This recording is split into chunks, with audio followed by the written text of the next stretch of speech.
C'est bon. Eh bien, bonjour à tous. Bonjour à tous. Bienvenue donc à la table ronde consacrée à la finance durable dans le cadre des Lauriers de la Régénération et qui ont lieu aujourd'hui et demain du coup à Paris et Versailles sur site demain et en événement en ligne comme c'est le cas aujourd'hui au travers de tables rondes sectorielles. Pour ma part, je suis donc Pierre-Yves Rattel, secrétaire général de Nous Sommes Vivants, également recruteur dans un cabinet qui s'appelle Mind Partners et cofondateur d'une fondation d'un fonds de dotation pour de développement qui s'appelle Maganga pour la régénération de la biodiversité. Et aujourd'hui, l'idée, effectivement, est de discuter à cette heure-ci de finances autour de la régénération,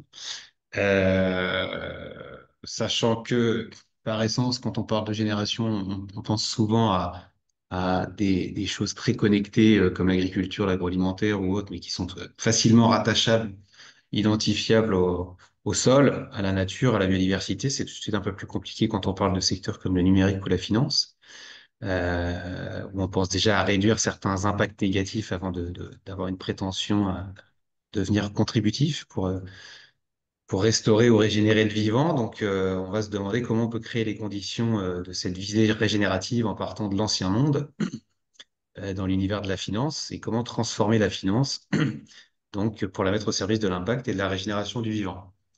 En sachant qu'effectivement, on peut partir du constat qu'il y a très peu d'entreprises qui sont régénératives, même si on est là effectivement avec Nous Sommes Vivants pour les mettre en lumière durant ces 2 jours, puisque une trentaine de lauréats vont se revoir remettre du coup une récompense par rapport à leur entreprise, ou plutôt à leurs produits et services qui sont d'ores et déjà régénératifs, qui sont très avancés sur le sujet par rapport aux autres. Et l'idée étant de montrer que ces pionniers peuvent montrer la voie à d'autres dans tous les secteurs pour qu'on puisse avancer collectivement, coopérer pour avancer ensemble. Donc, dans un premier temps, il faut un peu choisir ses combats puisque la tâche est immense.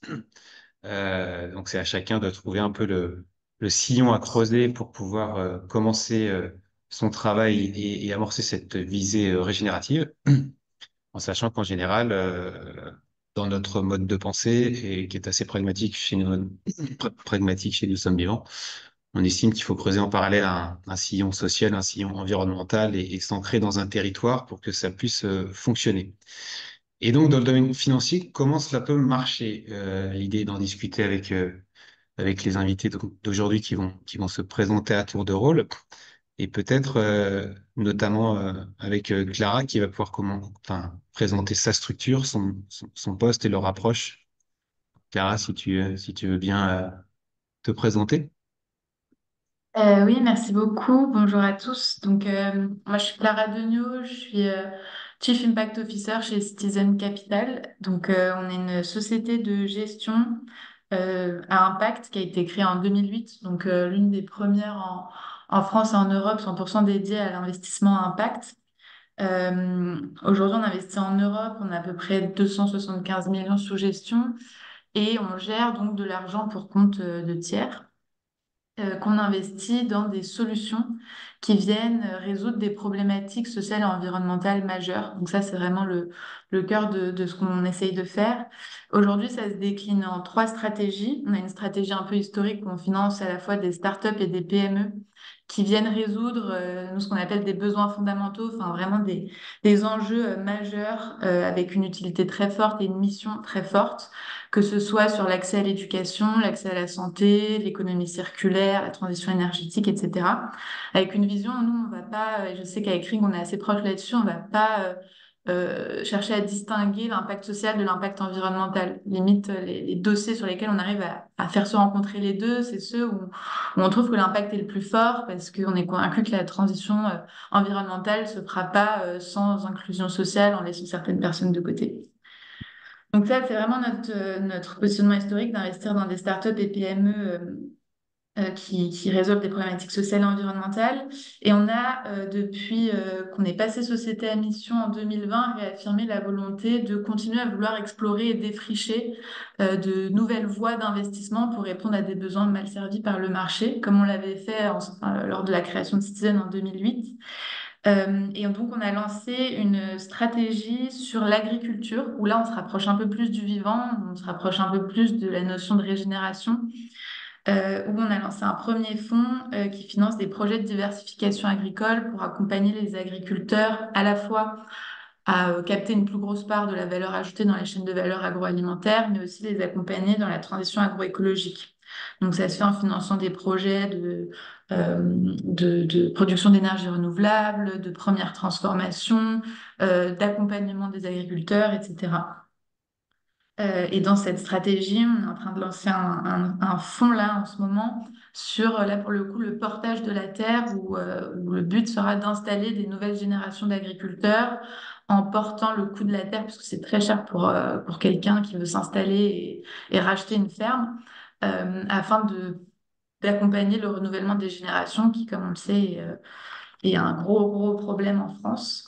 Donc ça, c'est notre deuxième stratégie sur l'agriculture. Et une troisième où on a voulu, on s'est rendu compte qu'en finançant des startups et des PME avec des modèles économiques assez robustes et quand même des perspectives de rendement financier de marché, on ne pouvait pas adresser non plus tous les sujets, en particulier les sujets les plus profonds sociaux tels que l'inclusion, la réinsertion, etc.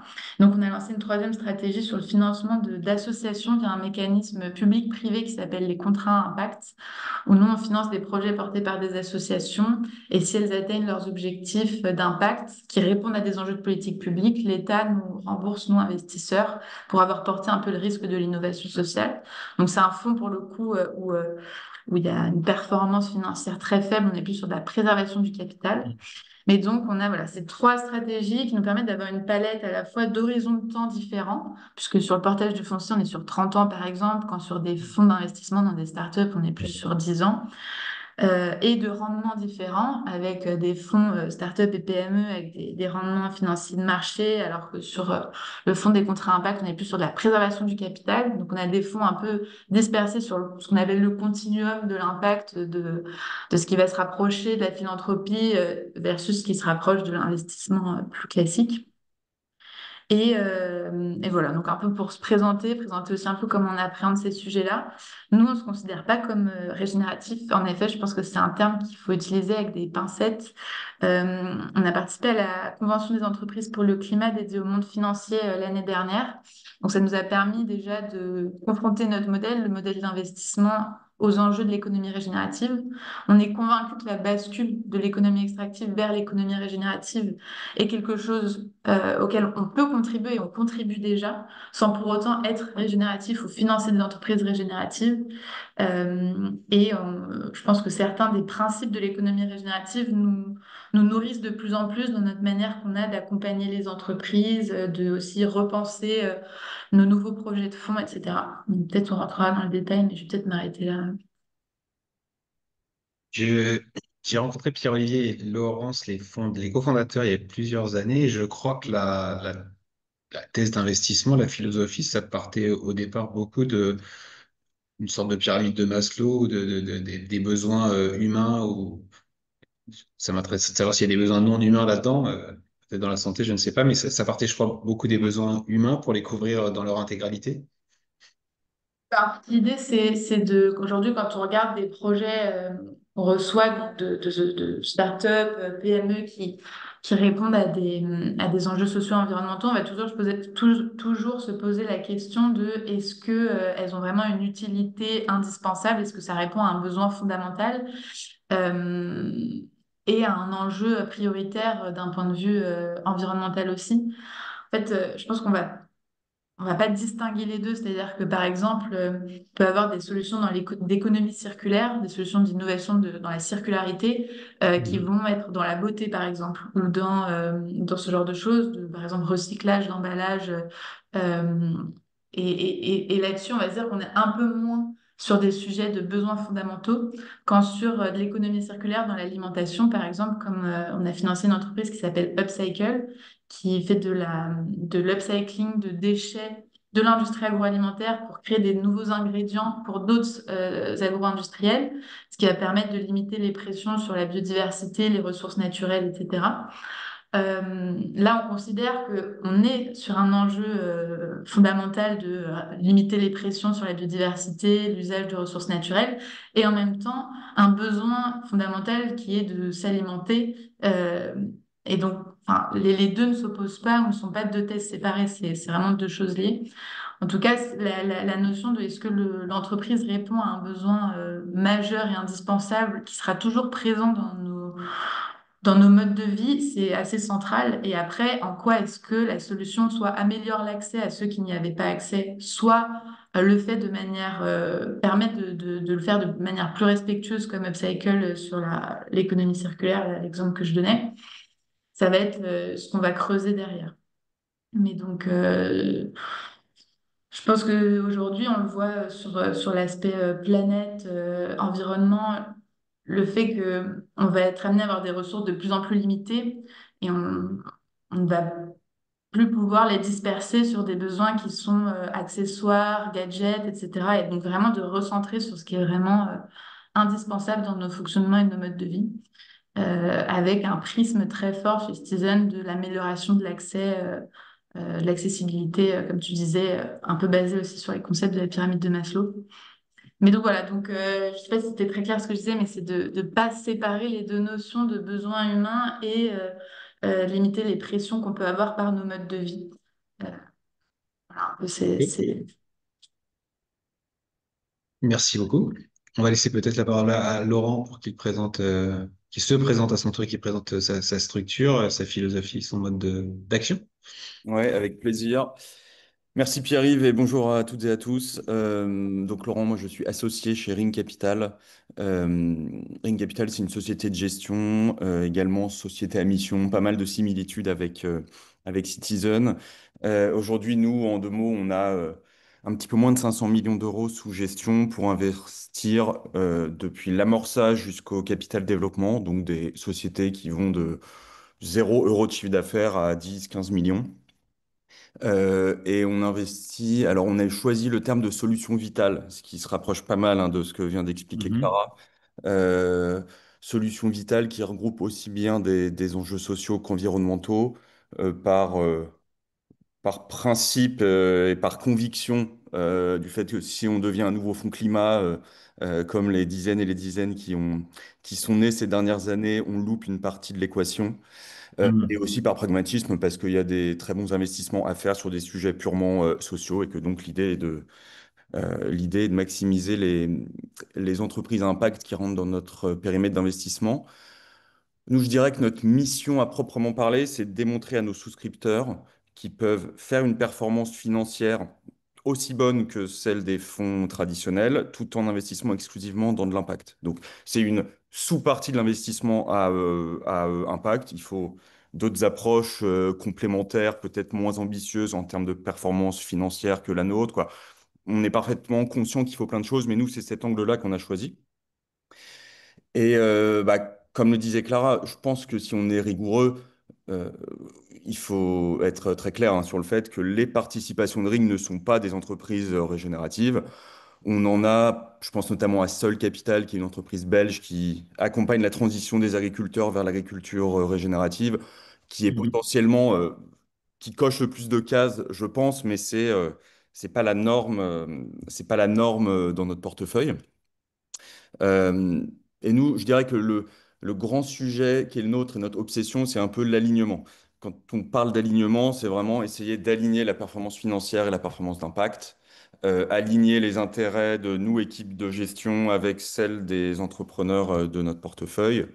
Je sais pas, voilà, peut-être que je pourrais rentrer dans le détail un peu plus tard, mais c'est vraiment cette notion d'alignement de toutes les parties prenantes et d'investissement dans des solutions vitales qui nous guident chez Ring.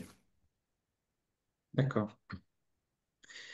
Et donc on peut être d'accord sur le fait, enfin c'est bien d'être humble effectivement sur le fait que personne, très peu de gens soient purement régénératifs, ou en tout cas peut-être un peu plus ceux qui ont déjà les mains dans la terre, le sol ou l'eau, les ressources. Mais est-ce que on peut pour autant prétendre à trouver un mode de gestion, une société de gestion idéale de demain et quand pour aller vers cette société idéale et ces pratiques vertueuses? Qu'est-ce qu'il faudrait faire aujourd'hui pour transformer les pratiques de la finance dans son intégralité, en coopérant au maximum, en travaillant en écosystème?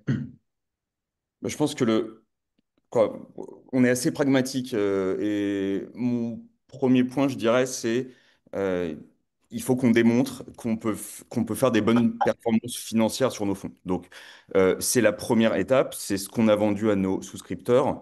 Et comme on investit exclusivement dans des entreprises qui ont mis la résolution d'un problème environnemental ou social au cœur de leur business model, quand nos sociétés font de la croissance, elles font plus d'impact. Par exemple, si Each One qui forme des réfugiés pour ensuite leur permettre d'être recrutés par des corporates, donc si Each One fait plus de chiffre d'affaires, il y a plus de réfugiés qui sont formés et recrutés. Donc l'alignement est extrêmement fort. Euh, Mhm. donc ça, c'est le niveau zéro, je dirais, de notre mission, c'est prouver que notre promesse, elle est réelle.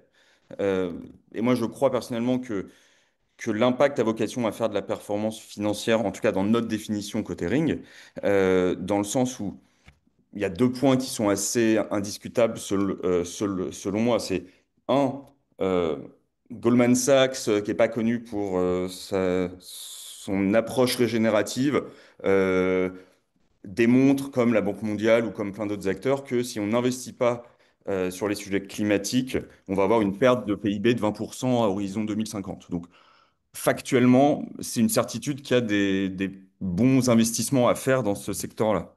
Euh, Mhm. Deuxième point, et je rejoins aussi ce que disait Clara, les entreprises dans lesquelles on investit, elles sont, selon moi, plus résilientes parce qu'elles traitent de sujets qui sont long terme, qui sont un peu désensibilisés des modes qu'on voit pas mal dans le venture capital, avec pendant quelques mois ou quelques années tout le marché qui saute sur toutes les entreprises, par exemple dans la livraison de nourriture en quelques minutes dans Paris ou dans le Web3, quoi. On a vu pas mal de modes et en l'occurrence, investir sur les enjeux climatiques et les inégalités sociales, c'est selon moi la certitude d'aller sur des sujets qui sont faits malheureusement pour durer. Euh, et donc, une fois qu'on aura prouvé ça, qu'on aura rendu à nos souscripteurs plus que l'argent qu'ils nous ont confié, bah, je pense que les étapes suivantes, c'est réduire un peu l'une des limites du venture capital, qui est je dirais, la nécessité d'aller dans de l'hypercroissance parce que les fonds durent 10 ans. C'est comme ça que fonctionne le marché. Tous les fonds d'investissement, ou en tout cas la grande majorité d'entre eux, ont des structures juridiques très codifiées, une durée de vie de 10 ans. Donc, dans un monde parfait, si on peut augmenter cette durée de vie, voire Ouais. devenir ce qu'on appelle quoi, evergreen, donc ce qui est, c'est finalement c'est une société de gestion qui lève des fonds sans horizon de sortie. Il se trouve que il va falloir faire de la liquidité et renvoyer de l'argent, mais c'est beaucoup moins codifié et c'est beaucoup plus patient comme capital qu'un fonds de venture capital classique. Donc aller vers de l'evergreen ou aller impliquer de plus en plus les family office qui, par définition, ont le capital patient, c'est des choses qui, selon moi, vont dans le bon sens et qui sont un peu la vision moyen-long terme que j'aimerais voir se mettre en œuvre dans ce monde-là. Est-ce qu'on peut faire peut-être un peu de pédagogie concernant les termes qu'on utilise Ouais, bien et sûr. la durée de vie, enfin le nombre d'années qu'un fonds reste Ouais, bien dans sûr. une participation à son capital? Qu'est-ce que c'est qu'être evergreen par rapport à un fonds classique? Alors, le fonds classique, il dure 10 ans. Enfin, je vais simplifier, il y a quelques finesses, mais Mhm. il dure 10 ans. Les 5 premières années, on a le droit d'investir dans des nouvelles entreprises. Mhm. Au bout de 5 ans, le fonds vit toujours, mais les 5 années suivantes, on a le droit uniquement de réinvestir dans les sociétés dans lesquelles on a mis de l'argent sur les 5 premières années. Donc, il faut factuellement que les entreprises dans lesquelles on investit entre l'année N et l'année N plus 5, on les ait revendues, ou en tout cas qu'on ait revendu nos actions avant l'année N plus 10. Parce que l'année N plus 10, le fonds doit être liquidé, donc le fonds n'aura plus d'existence juridique au bout de 10 ans. Donc, ça nous incite et ça nous oblige à vendre nos actions au maximum dans les 10 prochaines années. Mais globalement, l'horizon de sortie classique d'un fonds de venture capital, c'est plutôt 5 ans. Ça me semble personnellement trop court pour véritablement accompagner les entreprises et avoir de la création de valeur suite à nos investissements. Mais ce qu'il faut retenir, c'est en moyenne, ce serait entre 5 et 7 ans de durée de détention, avec certains cas qui peuvent tendre vers 10 ans. Donc ça, c'est le cas classique. Et l'evergreen, c'est on n'a pas de contraintes. On investit via une structure juridique qui n'a pas de fin de vie, entre guillemets. Et donc, il va falloir, parce qu'on est quand même dans un monde rationnel, il va falloir à un moment pouvoir rendre de l'argent aux gens qui nous l'ont confié l'année 1. Mais après, peut-être que ce sera au bout de 10 ans, au bout de 12 ans, au bout de 15 ans. Et l'idée devra donc être d'être en permanence en train de lever des fonds pour faire rentrer des nouvelles personnes et pouvoir rendre tout ou partie de l'argent aux premières personnes qui nous ont fait confiance au début, euh, au début de l'aventure. Ça nécessite quand même une chose, hein, c'est d'avoir un track record, c'est-à-dire des performances historiques démontrées très fortes et une image de marque très forte pour que les gens arrivent à nous faire confiance et se disent, si je leur confie de l'argent l'année 1, même si le fonds, ou en tout cas la structure d'investissement va durer 20, 30 ans, je vais quand même revoir une partie des fonds que j'ai mis au bout d'un nombre d'années plutôt qui se rapproche, je sais pas, de 7, 8, 10, 12. Donc c'est la suite logique. Maintenant, on préfère faire changer les paramètres un par un et déjà convaincre les gens et prouver qu'on peut gagner beaucoup d'argent en étant un fonds de VC impact. C'est l'étape 1 pour ensuite ouvrir le champ des possibles, je dirais. Et l'existence même des fonds Evergreen prouve que certains investisseurs peuvent accepter un rendement à plus long terme? Ou qu'est-ce qui fait que cela se développe ou que ça Ouais, pourrait alors se développer davantage? c'est même pas nécessairement quoi, comment dire, les performances d'une structure d'investissement evergreen n'ont pas vocation à être moins bonnes qu'une structure classique. C'est juste deux approches différentes. Euh, et je pense que bah, on a Sequoia, par exemple, qui est une des plus grosses sociétés de gestion US, qui a transitionné une bonne partie de ses fonds vers de l'evergreen, bah, pour s'adapter à des marchés où la liquidité est peut-être un peu plus longue à obtenir, pour se permettre d'investir dans des actifs qui mettent plus de temps à être rentabilisés. Euh, donc voilà, je pense que le marché va dans ce sens-là. On a aussi des structures très innovantes, typiquement quoi, 2050 montée par Marie Eklund, qui a une approche un peu plus, euh, un peu plus complexe et novatrice sur cette vision du temps de vie nécessaire à des investissements à impact, notamment dans des investissements dans ce qu'elle appelle les communs. Oui. Mais est-ce que ça veut dire que ça passe aussi par un changement de conscience des investisseurs sur le fait qu'ils peuvent pas forcément espérer avoir des gains trop tôt comme ils l'ont eu par le passé peut-être pour avoir des investissements peut-être plus intéressants avec des critères hors financiers? Je pense à, je pose la question, est-ce qu'à l'opération milliard vendredi dernier, à une AG, la fondatrice de Kimpa, qui est une société d'investissement, enfin de conseil en investissement pour les familles, disait que le premier frein au départ, c'était surtout de dire, ben, c'était surtout de dire que les investisseurs étaient très mal habitués historiquement, puisqu'ils avaient l'habitude de gagner beaucoup d'argent en trop peu de temps. Mm. Oui, alors, je répète, hein, mais au sein de l'investissement à impact, pour moi, il y a beaucoup d'approches qui sont pertinentes et différentes. Effectivement, il y a certaines structures d'investissement qui vont attendre des rendements plus faibles, des TRI bien en dessous de 10%, et ce qui est nécessaire pour certains projets, notamment dans l'économie sociale et solidaire. Donc, il y a des souscripteurs qui veulent chercher ces approches-là, d'autres qui veulent chercher des approches avec le même niveau de performance et la même euh, période assez courte pour la réaliser. Nous, on essaye pour l'instant d'aller dans cette catégorie-là, comme je le disais. Ok. Je sais pas si je peux Bien rebondir sûr, sur ce vas-y, que vas-y, me dit Clara. Pierre.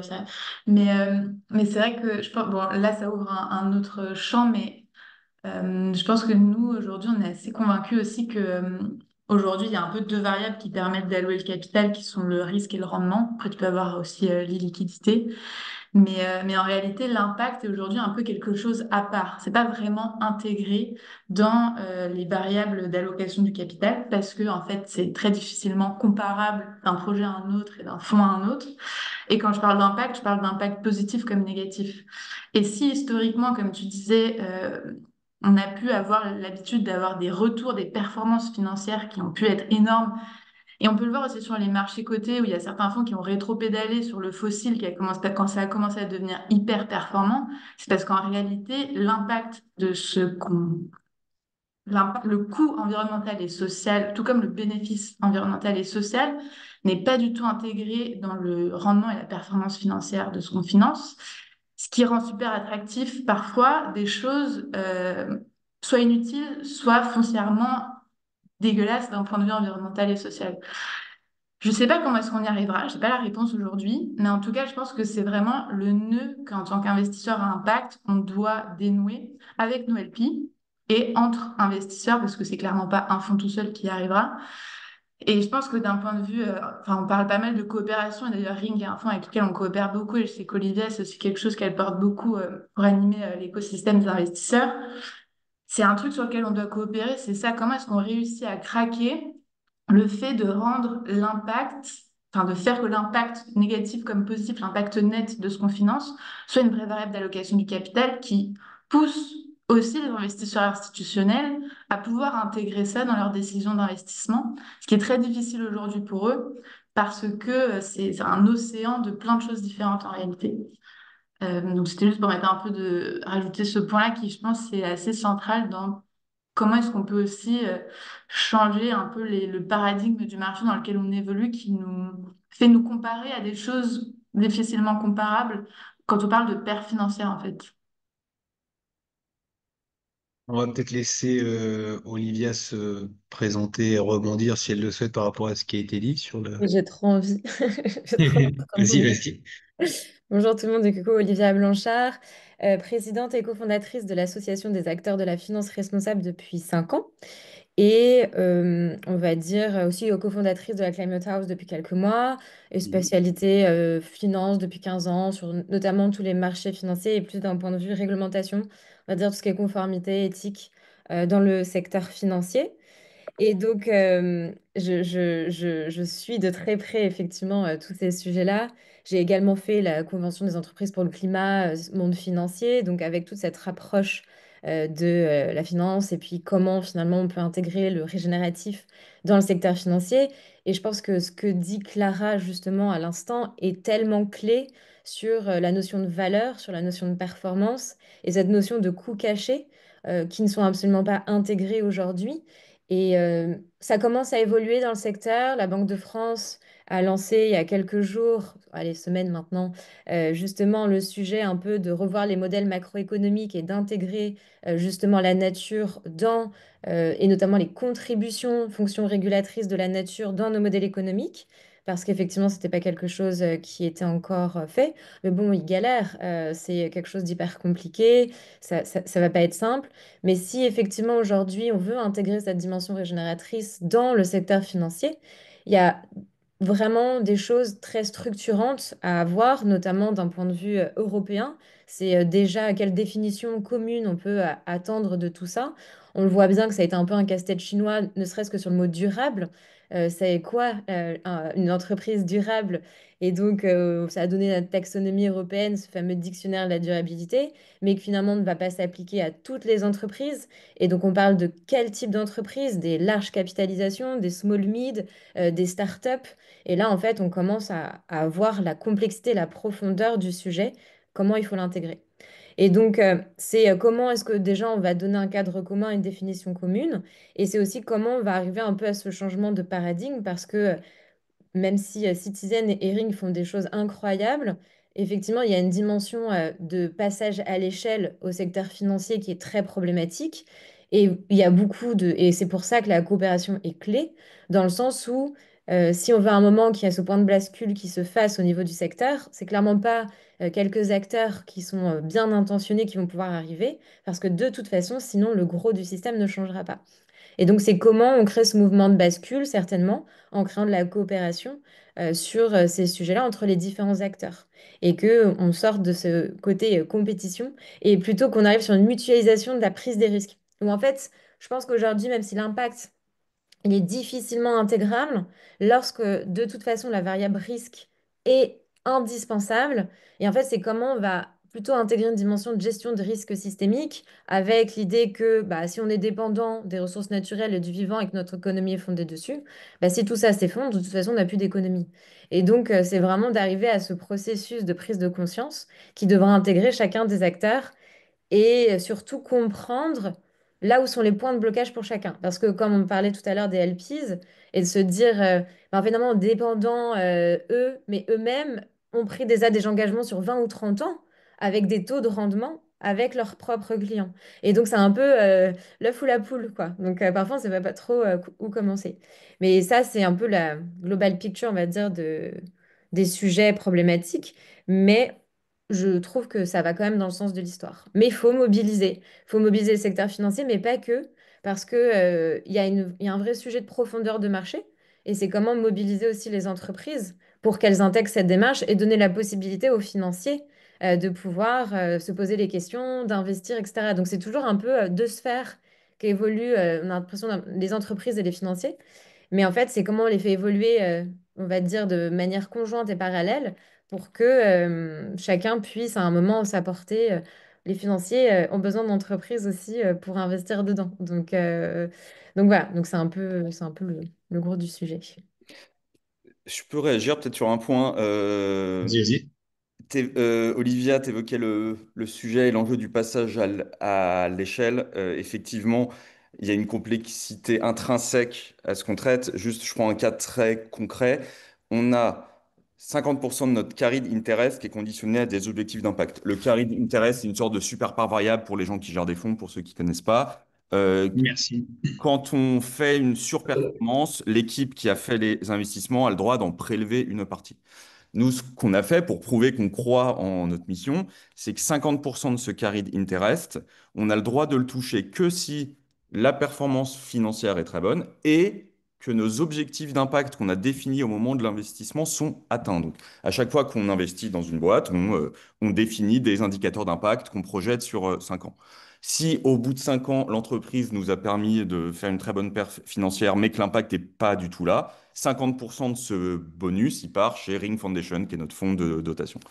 Et en fait, quand on définit ces indicateurs d'impact, en fait, on en a autant que d'investissement. On a certes des choses qui se regroupent. Toutes les boîtes dans l'éducation, on peut trouver des points de comparaison, mais factuellement, ça nécessite de faire du cas par cas et de définir l'impact de chaque entreprise. On a encore du mal à avoir une sorte de référentiel commun qu'on appliquerait sur tous nos investissements. Donc, pour passer à l'échelle, s'il faut faire de l'artisanat et du cas par cas, pour démontrer et quantifier cet impact, ça complexifie forcément le sujet, mais malheureusement, on n'a pas d'alternative, quoi. Donc voilà, c'était juste pour donner un cas concret d'une des difficultés nombreuses de ce passage à l'échelle.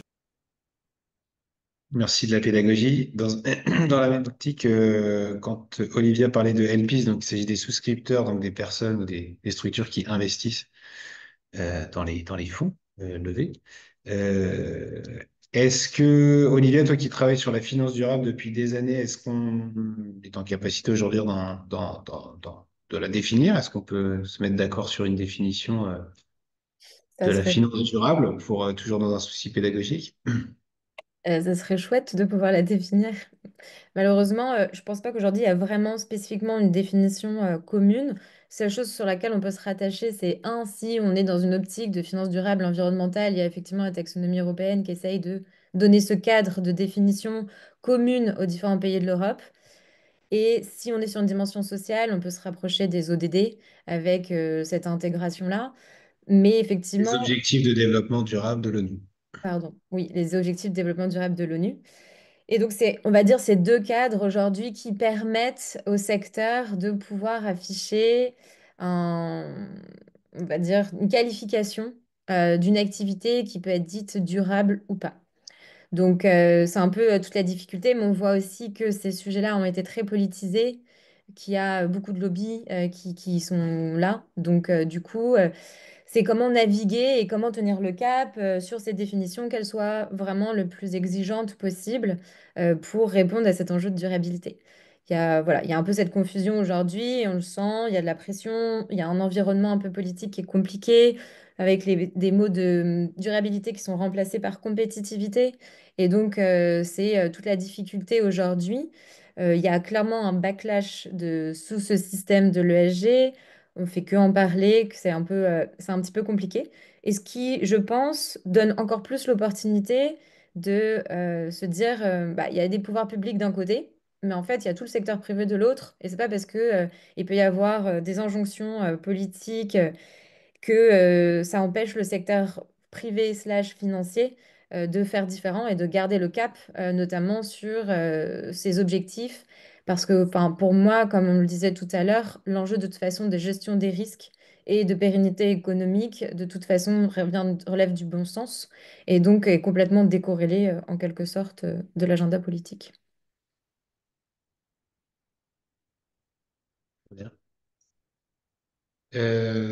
Sachant que dans un système capitaliste, grosso modo, on est dans chacun des entités économiques et qu'on est un peu tous en compétition, comment on fait pour travailler ensemble davantage, de plus en plus, pour aller vers de la coopération?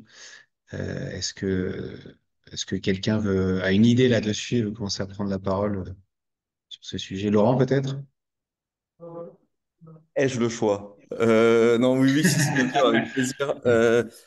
Après, nous, notre métier de fonds d'investissement minoritaire, venture, fait que la pratique la plus commune, c'est de co-investir avec d'autres fonds. Donc, il y a eu des moments, notamment aux heures un peu folles du venture il y a quelques années, où en une semaine, un fonds mettait une term sheet sur la table, donc c'est-à-dire une proposition d'investissement où il prenait tout le tour. Et voilà, bon, si on met de côté ce genre de situation, nous, on est systématiquement en co-investissement avec d'autres fonds. Dans une bonne partie des cas avec d'autres fonds d'impact, Citizen ou autres, mais aussi dans pas mal de situations avec des fonds beaucoup plus traditionnels. Parce que finalement, si c'est une bonne équipe, un bon marché, une bonne technologie, tout fonds devrait voir l'opportunité et être ravi d'investir. Donc, il y a déjà peut-être cette coopération et cette acculturation au sujet de l'impact qu'on a via les boards qu'on partage avec d'autres fonds qui ne sont pas forcément les plus en pointe sur le sujet.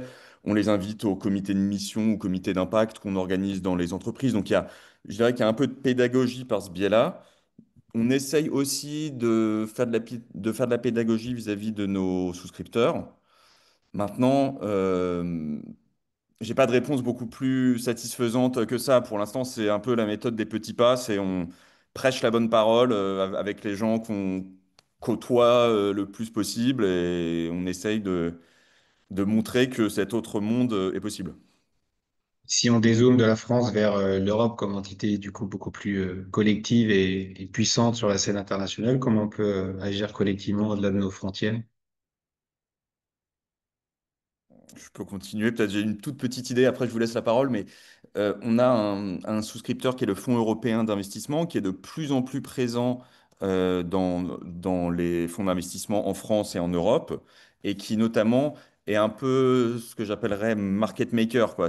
Ils sont tellement indispensables à l'écosystème que s'ils souhaitent imposer un certain nombre de pratiques, notamment le carré d'interest conditionné à des objectifs d'impact. Alors, on l'avait fait il y a un tout petit peu en avance de phase comme d'autres fonds, mais maintenant, ça devient la norme pour que le Fonds européen d'investissement investisse dans des fonds qui se considèrent comme des fonds d'impact. Donc, c'est peut-être les gens les plus puissants, et notamment le Fonds européen d'investissement, qui peut continuer à insuffler dans le marché des bonnes pratiques. Et mis à part ça, je laisse Clara et Olivia compléter. Peut-être pour compléter, Et enfin, comme tu disais, Olivia, il y a beaucoup de choses qui se décident quand même à échelle européenne sur la structuration du marché de l'investissement responsable et à impact. Et il y a des choses qui se font. En fait, comme tu disais, le régulateur parfois a du mal à définir ne serait-ce que la durabilité, donc l'impact encore plus difficile.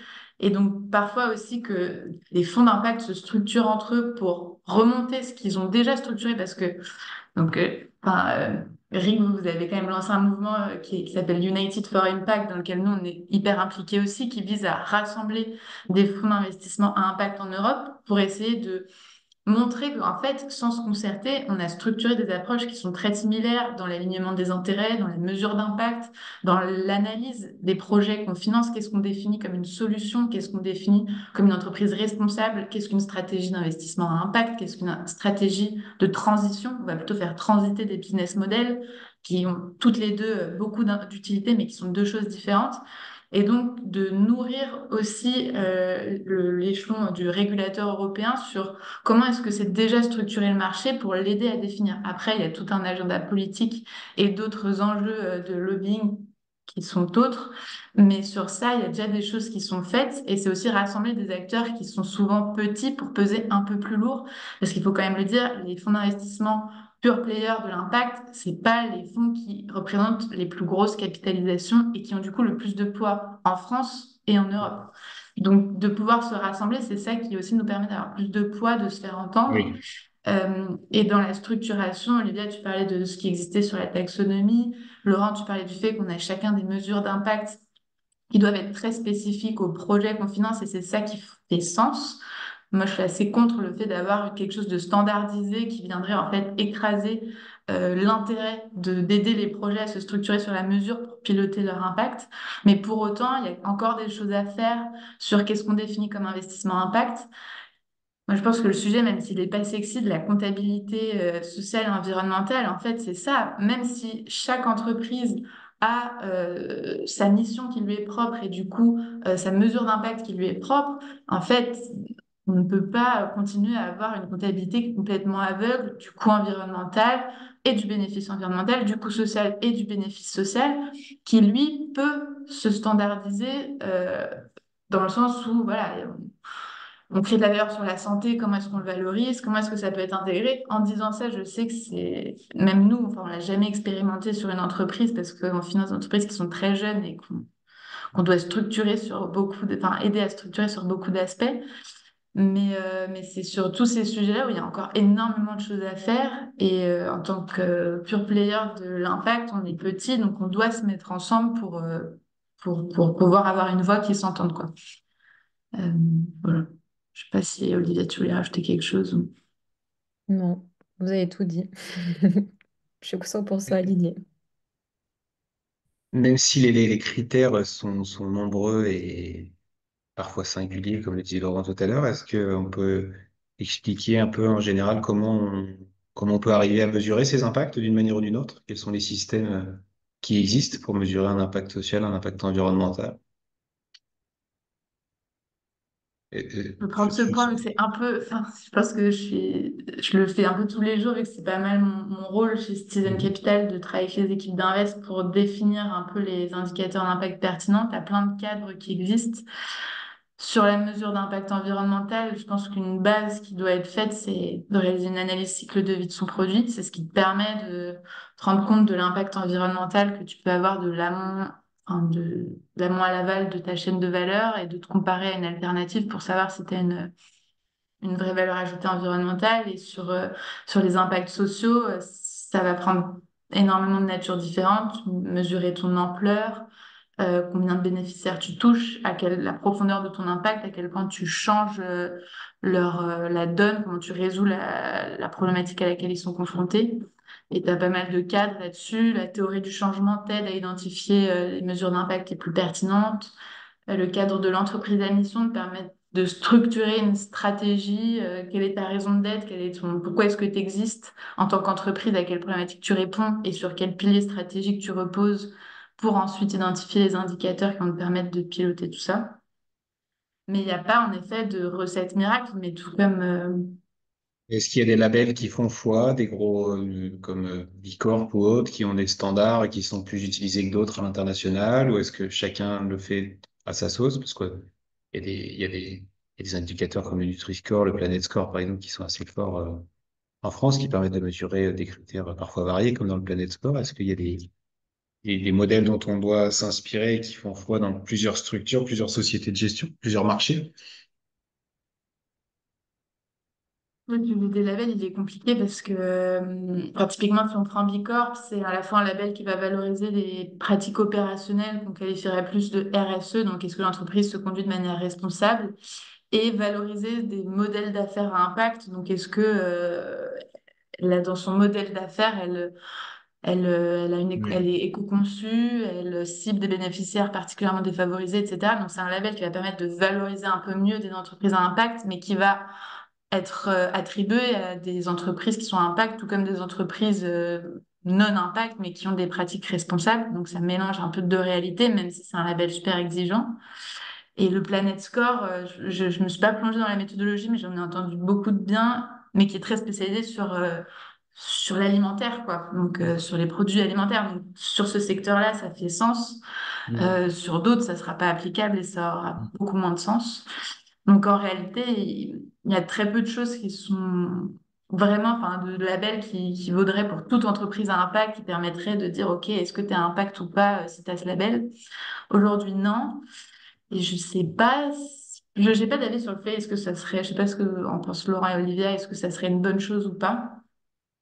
Euh, mais c'est tous ces outils-là qui permettent, en fait, d'avoir l'information au moins. Bah, les labels, oui, après, enfin, c'est un peu ce que tu dis, je suis d'accord. Ça peut être un élément, de toute façon, c'est un faisceau d'indices hein, quand il y a Un outil, quoi. une décision d'investissement. Et donc, c'est qu'est-ce que je vais prendre, qu'est-ce qui est crédible, qu'est-ce qui est solide. Mais c'est complexe parce que ça va devoir s'adapter à chaque secteur, chaque entreprise. Si c'est innovant, bah, on n'a pas forcément de track record ou de benchmark qui permettent de savoir si l'impact il est vérifié ou vérifiable. Donc, je pense que c'est un peu le gros sujet de la complexité, c'est la mesure de l'impact, c'est comment est-ce qu'on arrive à faire ça, quels sont les indicateurs qui sont utilisés, et comment aussi on peut arriver à un moment à cette harmonisation d'indicateurs, parce que sinon on arrive un peu à cette jungle qui est la difficulté de lecture pour ensuite un investisseur qui lui voudrait investir dans ce fonds. Donc là, c'est pas le fonds qui investit dans une entreprise, mais plutôt c'est OK, comme ce fonds, qu'est-ce qu'il fait vraiment, c'est quoi l'impact de ce fonds et qu'est-ce qui le différencie et comment je comprends en fait ces activités. Donc c'est clé pour le fonds d'investissement effectivement d'avoir des indicateurs clairs. Mais c'est aussi le côté où on est tombé sur de l'impact washing, où voilà, il y a quand même ce danger-là également parce que justement, comme il n'y a pas de cadre harmonisé, et ben, c'est un peu du déclaratif et donc c'est là où il faut prêter attention aux choses de manière un peu plus profonde. Voilà, pas que de la communication. J'ajoute deux points, mais je suis très en ligne avec ce que Olivia vient de dire. Clara mentionnait l'analyse de cycle de vie. C'est honnêtement quasiment indispensable dans la plupart des cas de faire intervenir un tiers spécialisé pour avoir une méthode propre, une bonne fois pour toutes et de la mettre à jour ensuite, parce que il y a tellement de fausses bonnes idées ou de boîtes qui semblent impact que si on va pas assez loin dans la mesure et la rigueur de la méthodologie, on risque de faire des erreurs et donc de tomber volontairement ou non dans de l'impact washing. Et le deuxième point, c'est sur le sujet de la standardisation. Bon, il y a le carbone dont tout le monde parle, qui peut, pour les boîtes avec un impact climat, ressembler à un bon proxy pour comparer des boîtes. Mais on parle de carbone. Quand on parlera, bon, on le fait de plus en plus, mais c'est encore embryonnaire, de biodiversité, on va passer d'une notion carbone qui est un truc physique à une notion qui est du vivant. Donc le facteur, quoi, il y a un facteur 10 en termes de complexité, de comparabilité, d'estimation de la biodiversité, quoi. On se lance sur, quoi, si l'objet c'est la standardisation des indicateurs sur de la biodiversité, je n'ai pas les compétences, mais ça me semble très compliqué. Je pense que ça va pas être possible, concrètement. C'est un peu tout le sujet, je pense, aujourd'hui, c'est comment est-ce qu'on aborde ce sujet de la biodiversité. Et c'est pour ça que c'est intéressant un peu toutes les discussions aujourd'hui qui se tiennent au niveau économiste. Et c'est comme on parle plutôt de la préservation des écosystèmes sur laquelle va tendre effectivement la biodiversité. Et donc là, on arrive plus à avoir les forêts, les zones humides, les océans, etc. À l'intérieur de laquelle on sait que la biodiversité est indispensable. Mais il y a vraiment cette dimension aujourd'hui que c'est tellement local. Et puis, il y a pas, là, pour le coup, la compensation n'existe pas dans le fond de la biodiversité, contrairement au carbone. Donc, ça aussi, c'est vraiment quelque chose à faire attention.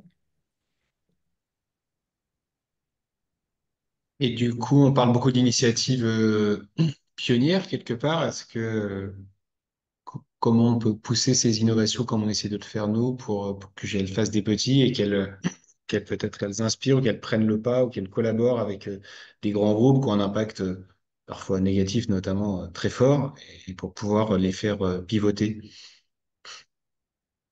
Vaste question, j'entends, hein, mais c'est l'idée de trouver quelques clés. Je laisse la question suspendue si vous voulez y répondre. Et puis je pense que, toujours dans un souci pédagogique ou d'illustration, ça serait intéressant peut-être de parler de certaines participation de fonds de certaines sociétés et de leur impact, si vous le souhaitez, pour illustrer un peu la société de gestion a voulu faire pour relever certains défis sociétaux, sociaux, environnementaux, par exemple. Je vous laisse libre de prendre la parole. Je peux peut-être prendre cette deuxième question qui me paraît plus simple et en plus l'illustrer avec un co-investissement qu'on a fait avec Ring récemment. Alors, c'est pas, je crois que c'est pas toi, Laurent, qui bosse dessus, mais on a récemment investi dans une entreprise qui fait du covoiturage courte distance. Donc, qui vise à du coup lutter contre l'autosolisme sur les trajets du quotidien et qui a à la fois un enjeu ici de transition écologique en luttant contre l'autosolisme et en promouvant l'usage du covoiturage sur des trajets du quotidien qui sont un enjeu majeur puisque c'est notamment sur les zones rurales ou dans les zones où il n'y a pas d'alternative, un gros poste d'émission des personnes. Et en même temps, un sujet social, si on doit distinguer les deux, parce que euh, ça permet de aussi créer du lien social par le covoiturage.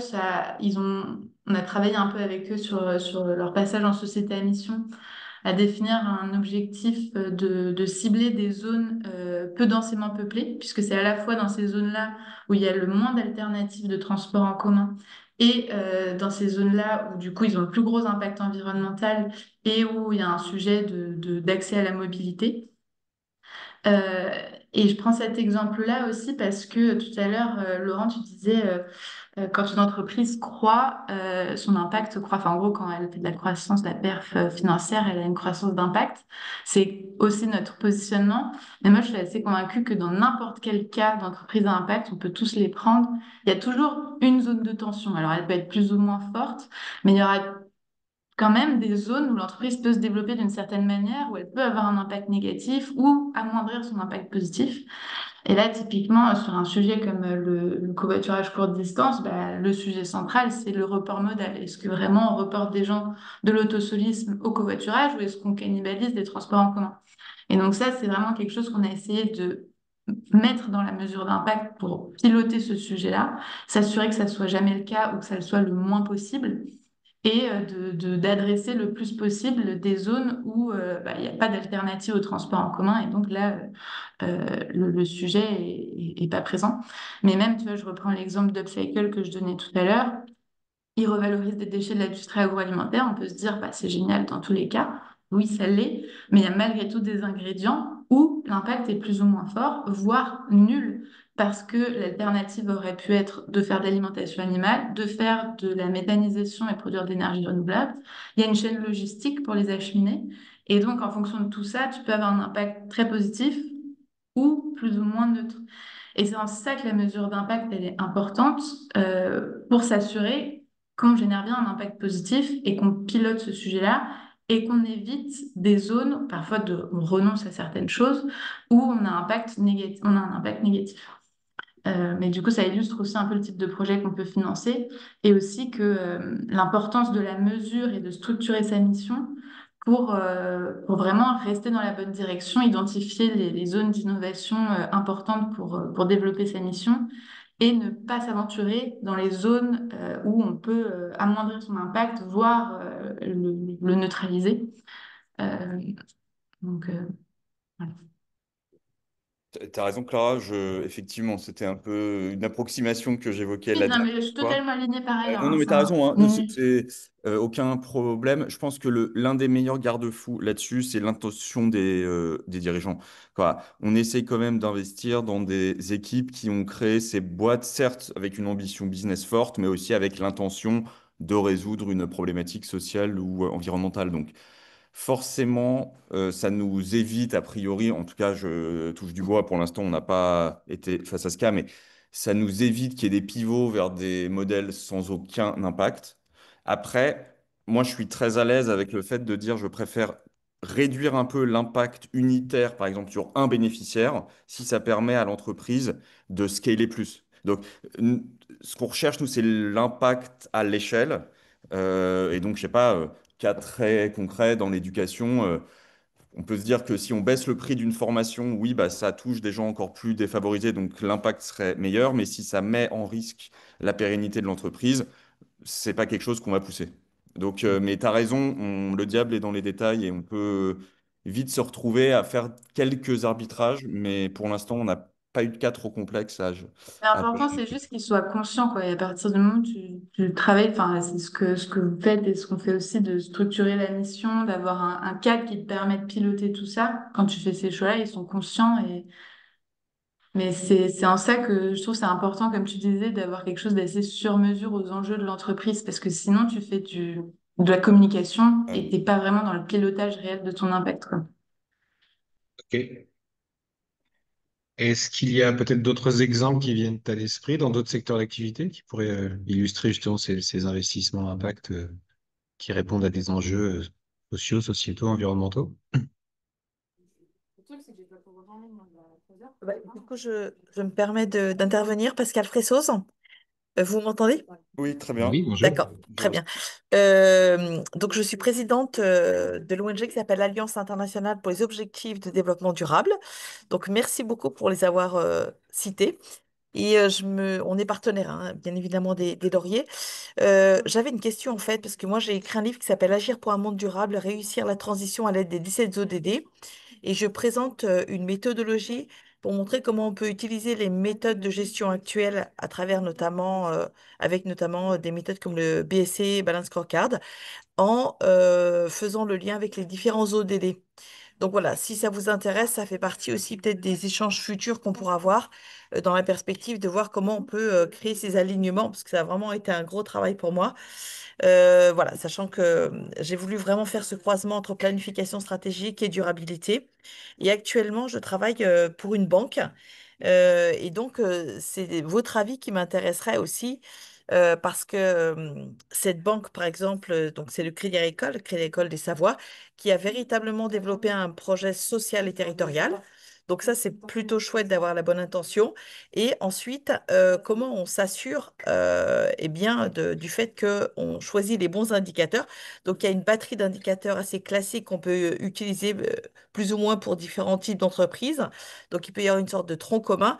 Par contre, du coup, moi, il me manque là l'expertise finance pour savoir véritablement quels pourraient être les 10 ou 12 indicateurs supplémentaires dans la perspective de mesurer les bonnes choses, hein. Donc, c'est ça aussi, c'est comment on se base à la fois sur la qualité d'une stratégie et de son de son exécution, mais quels sont les indicateurs spécifiques que vous pourriez recommander. Donc, c'était un peu sur cette partie-là voilà, que j'aurais besoin de votre expertise. Mais merci beaucoup en tout cas pour vos superbes interventions. Olivia, je pense que Clara y a répondu partiellement au travers du sur-mesure en termes d'indicateurs. Je ne sais pas si vous voulez tenter de Mais en répondre un fait, peu. c'est pas juste la question des labels, mais c'est vraiment comment, voilà, si vous aviez éventuellement 5 ou 6 exemples d'indicateurs pertinents pour mesurer les impacts, ça serait très utile. Merci. Je peux essayer de répondre quand même. Les indicateurs financiers qu'on suit sont les mêmes que si j'investissais dans les cryptos ou la blockchain ou n'importe quoi. Je regarde les performances financières de l'entreprise et il se trouve que 1 euro de chiffre d'affaires, c'est X d'impact. Donc ça, je mets un petit peu de côté. Peut-être que la meilleure manière de vous répondre, c'est sur les KPI d'impact, vous donner quelques exemples de ce qu'on a suivi. Euh, une société comme Sol Capital, donc qui accompagne les agriculteurs dans la transition vers l'agriculture régénérative. Ce qu'on suit comme KPI d'impact, c'est le nombre d'hectares qui ont transitionné, la quantité de carbone qui a été stockée, ce chiffre étant validé par un tiers. C'est le nombre d'agriculteurs qui ont été formés à ces sujets. Et voilà, on se contente de ça. On a entre 2 et 5 indicateurs d'impact. Donc ça, c'est un premier cas. Et je sais pas, un autre. Dans une entreprise dans l'éducation, on va regarder le nombre de personnes sans emploi qui ont fini la formation, le pourcentage qui ont une sortie positive, c'est-à-dire qui vont soit vers un emploi, soit vers une formation de niveau supérieur. Voilà, donc. Mais on se contente à chaque fois de 2, 3, 4 indicateurs de ce type-là. Et ensuite, donc, si votre question est aussi quels indicateurs plus financiers on peut suivre, je ne sais pas trop vous répondre malheureusement parce que ces indicateurs financiers, euh, je pourrais utiliser les mêmes quel que soit le secteur d'activité de l'entreprise. Et vous êtes en mute, Pascal, je vous ai vu répondre, mais toujours en mute, je vous entends pas. D'accord. Oui, non, merci beaucoup en tout cas pour l'exemple, mais ce qui m'intéresse véritablement, c'est effectivement cette notion de finance à impact. Donc voilà, je suis encore en recherche en fait d'éléments. Je comprends bien au niveau des exemples, donc par rapport au carbone, à la formation, etc. Voilà, donc si toutefois vous avez encore d'autres petites idées, je reste très intéressée aussi pour continuer les échanges après cette visioconférence. Alors, pour moi, juste peut-être un tout dernier point, mais je sors un peu de notre sujet, hein, c'est le Graal, selon moi, mais à titre personnel, c'est en fait le seul moyen de faire véritablement un lien absolu entre impact et finance, c'est une fiscalité différenciée en fonction de l'impact négatif sur la planète des entreprises. Mais là, on est quoi, on en est très très loin et c'est vraiment un avis personnel. Si,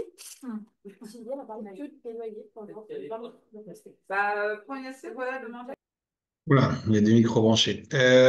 Sylvie Caleb aussi dans le chat vous posez une question. Je ne sais pas, du coup, on a commencé à répondre à des questions de manière assez spontanée avec l'intervention de Pascal. Est-ce que vous voulez Oui, peut-être poser cette question-là? alors moi je travaille dans un cabinet qui s'appelle Les Enjeux des Hommes où j'accompagne notamment sur la raison d'être et la société à mission. Et effectivement, ça fait quelque temps qu'on parle d'une loi Pacte 2 avec potentiellement des étages supplémentaires à la fusée qui permet aux entreprises de s'engager. On entend aussi beaucoup parler, et merci pour toutes ces interventions, du fait que bah, c'est compliqué de définir les critères d'une entreprise à impact et peut-être aussi d'un fonds à impact. Donc voilà, moi j'avais formulé l'idée que peut-être il pourrait y avoir un quatrième étage à la fusée de la loi Pacte, c'est-à-dire un étage qui viendrait définir les sociétés ou les entreprises à impact. Et je me demandais comment vous réagissiez à ça et surtout quelles devraient être les redevabilités d'une entreprise de ce type. Puisque pour la société à mission, il s'agit d'inscrire dans ses statuts une raison d'être et puis des objectifs statutaires et puis évidemment de faire évoluer ses feuilles de route avec le comité de mission de façon à démontrer des avancées tangibles. Mais est-ce qu'on pourrait imaginer qu'il y ait un statut de société à impact ou d'entreprise à impact? Moi, je trouve ça hyper intéressant, même si très complexe, parce qu'il y a à la fois les critères, enfin, il faudrait définir les critères d'une entreprise à impact. Alors, je pense qu'ils commencent à se structurer si on prend à la fois ce qui a été fait par l'Impact Management Project, ce qui peut être fait, enfin, il y a les ODD, il y a pas mal de cadres, la notion d'intentionnalité que tu évoquais, Laurent, la notion d'additionnalité, la capacité à mesurer son impact. Voilà, donc il y a pas mal de choses qui existent en termes de caractéristiques. Et après, en termes de redevabilité, en réalité, enfin, je pense que c'est assez étrange parce que c'est transverse dans le sens où nous, on est convaincus que les entreprises à impact sont structurées, doivent se structurer ou sont déjà structurées en entreprises à mission. Elles doivent définir une raison d'être, une gouvernance dédiée, intégrer aux autres instances de gouvernance le pilotage de l'impact, etc., etc., et être capable de mesurer cet impact, ce qui est déjà un peu les caractéristiques de l'entreprise à mission. Sauf que peut-être entreprise à mission, une entreprise en transition, une entreprise à impact. Enfin, voilà, il y a plusieurs natures d'entreprises qui peuvent l'être et ce cadre-là a plusieurs utilités. Donc, je pense que la priorité serait de définir les critères d'une entreprise à impact avec les mêmes critères de redevabilité que l'entreprise à mission enfin, qui, moi, je trouve, fonctionne très bien en termes de structuration d'entreprise sur le pilotage de sa mission et de son impact. Et je pense qu'en fait, il y a déjà plein de choses hein, sur quelles sont les caractéristiques une entreprise à impact, c'est juste qu'en fonction des acteurs, en tout cas si on prend juste les investisseurs, on a enfin, tu parlais de l'intentionnalité beaucoup, Laurent. Moi aussi, je suis convaincue que l'intentionnalité, c'est assez clé parce que ça, tu peux pas la changer. L'additionnalité, c'est aussi hyper important. L'alignement pur ou plus ou moins pur entre la croissance business et le déploiement de l'impact aussi. Après, il y aura des nuances peut-être, donc ce serait à discuter. Mais je pense qu'il y a déjà beaucoup de choses sur les caractéristiques. En fait, ma question, c'est liée à des échanges que j'ai pu avoir avec des membres du mouvement Impact France et la définition qui en est faite hein, par le mouvement Impact France de l'entreprise à impact, c'est-à-dire de traiter à égalité de priorité les investissements, les enjeux de rentabilité économique et environnementaux et sociaux ce qui n'est pas un critère qui est imposé pour la société à mission. Il suffit de démontrer des avancées. Et puis par ailleurs, il y avait aussi un critère de gouvernance et de capacité à ouvrir la gouvernance à d'autres parties prenantes aussi. Et du coup, dans ce cas-là, ça veut dire qu'une entreprise, je sais pas moi, qui fait des canapés et qui met au même niveau le fait d'éco-concevoir ces canapés que la croissance financière de son entreprise et qui a une gouvernance dédiée, est-ce qu'on la considère à impact? Bah, en fait, c'est plus, en tout cas, moi, dans mon prisme, et je pense qu'on est assez aligné avec Ring, on considère une entreprise à impact une entreprise solution, qui apporte une solution. Donc, cette définition-là, pour moi, enfin, la définition du mouvement Impact France, comme vous l'a donné, moi, j'avoue, je connais pas leur vision là-dessus. Elle résout pas ce sujet-là qui est, je trouve, un peu le nœud aussi de la définition de qu'est-ce que l'investissement à impact au global, en France ou en Europe, où on mélange à la fois des fonds qui financent de la transition, de la transfo, des fonds qui financent des solutions, des fonds qui financent des best in class, des fonds qui financent des ultra responsables, des entreprises ultra responsables.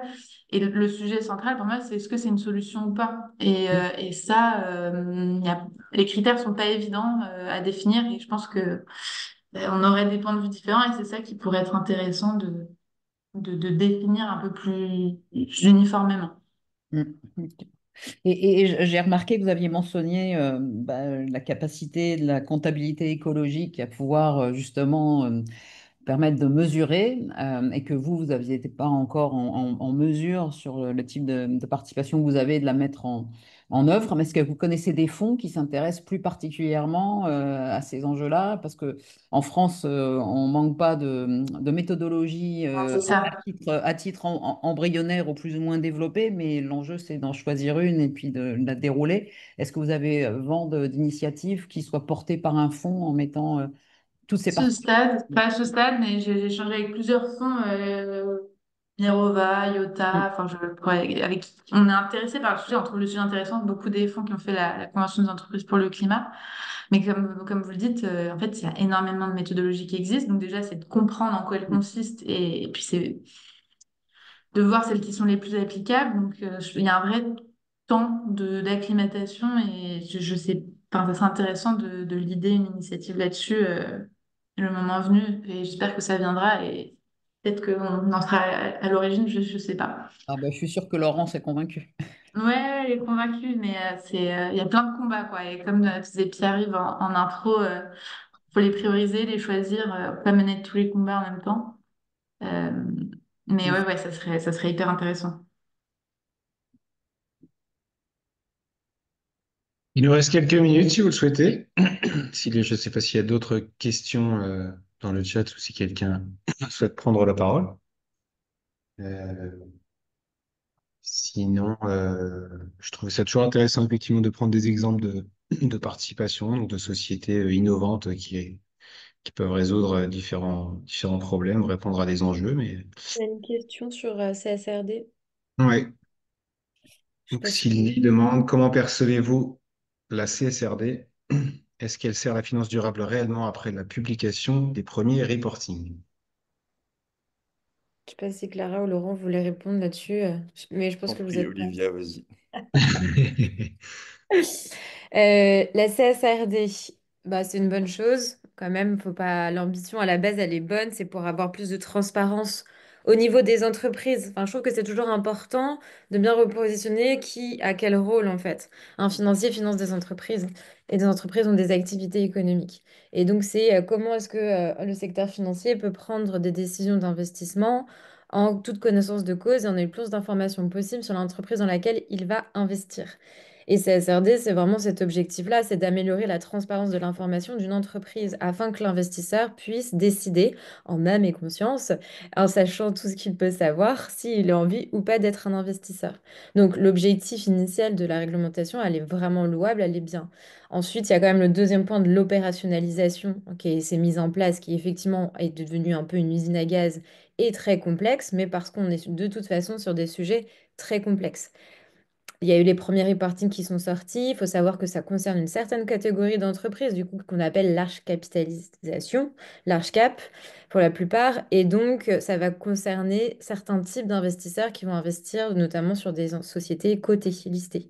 Et donc, on sort du champ de doute dont on parle quand même aujourd'hui, du plus non coté, private equity, où là, c'est plus facile de mesurer de l'impact. Donc, CSRD, quand même, à la base, c'est bien. Est-ce qu'aujourd'hui, ça va servir les financiers? Oui, clairement. C'est quand même toujours mieux d'avoir de l'information. Est-ce qu'aujourd'hui, les reporting CSRD ont vraiment prouvé que ça fait une grande différence? Je pense qu'on n'a pas assez de recul à ce stade, vu que c'est quand même tout récent, pour pouvoir le dire. Il faut continuer quand même dans ce sens de la transparisation de l'information et d'obtenir de la donnée sur les entreprises et sur la manière d'exercer leur activité. Après... voilà, il n'y a pas de. Je pense que le tout, c'est d'essayer, et c'est de voir comment on fait évoluer les choses. Et je rebondis juste un peu sur comme le société, le cadre de ces missions, en fait. Il y a un moment, c'est juste aussi partir de cadres existants et voir comment on peut devenir un peu plus exigeant sur le cadre existant, plutôt que parfois rempiler ou recréer des nouvelles choses qui rajoutent des couches de complexité sur des choses déjà assez complexes. Mais plutôt de se dire, bah là, c'est déjà un process établi, il y a déjà plusieurs entreprises qui rentrent dedans. Et donc, c'est comment est-ce que je peux améliorer ce process pour le rendre plus exigeant. Mais voilà, je trouve que c'est intéressant. Je sais pas si vous voulez compléter. Je suis pas du tout experte à la CSRD, je suis super alignée, mais enfin, si on revient sur le sujet de la comptabilité sociale et environnementale, pour moi, c'est une première marche.